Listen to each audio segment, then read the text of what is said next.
একসময় শখের বশে মুরগির খামার করলেও এখন এটি সাতক্ষীরার হাজারো মানুষের পেশা, যাদের রুটি রুজির ব্যবস্থা হয় এই খাত থেকেই। নগদের কাছে সব গ্রাহকই প্রিয়, তাই তো সারা দেশে ক্যাশ আউট চার্জ সবচেয়ে কম। তবে হঠাৎই টালমাটাল পরিস্থিতির মধ্যে পড়েছেন উদ্যোক্তারা, কারণ সময় মতো পাচ্ছেন না সোনালী মুরগির বাচ্চা। খামারিরা জানান 10-15 বছর ধরে এই ব্যবসায় থাকলেও এবারই প্রথম এমন সংকটের মুখোমুখি হতে হয়েছে তাদের। 3000 মুরগি চাইলে তারা 3000 মুরগি দিতে পারছে না, বলছে 1500 নাও, 2000 নাও, কিংবা আরও কম। কিন্তু এই জিনিসটা বা আমরা যদি এইভাবে কম নিতে থাকি তাহলে দেখা যাচ্ছে আমাদের ব্যবসায়ের উপর একটা মারাত্মক খারাপ প্রভাব পড়ে। বাচ্চা পাওয়া যায় না, এই সপ্তাহে অর্ডার দিলে সামনের সপ্তাহে দেয়, বাচ্চা নেয়, এই মতো অবস্থানে আমরা আছি।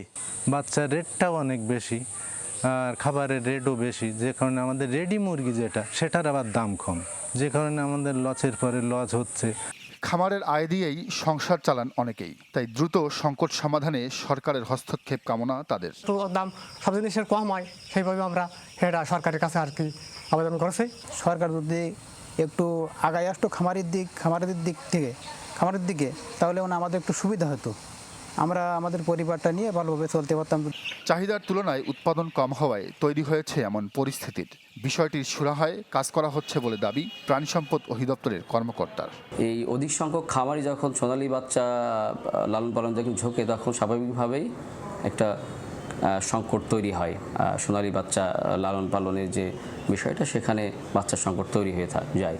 তো এই বিষয়ে আমরা মোটামুটি গভীরভাবে পর্যবেক্ষণ করছি। অচিরেই আমরা এই বিষয়ে বেশ তৎপর আছি। সাতক্ষীরায় 4500 মুরগির খামারের মধ্যে 309টি নিবন্ধিত সোনালী মুরগির খামার আছে, যেখানে বছরে লালন পালন করা হয় 22 লাখ মুরগি। Desk report, channel 24।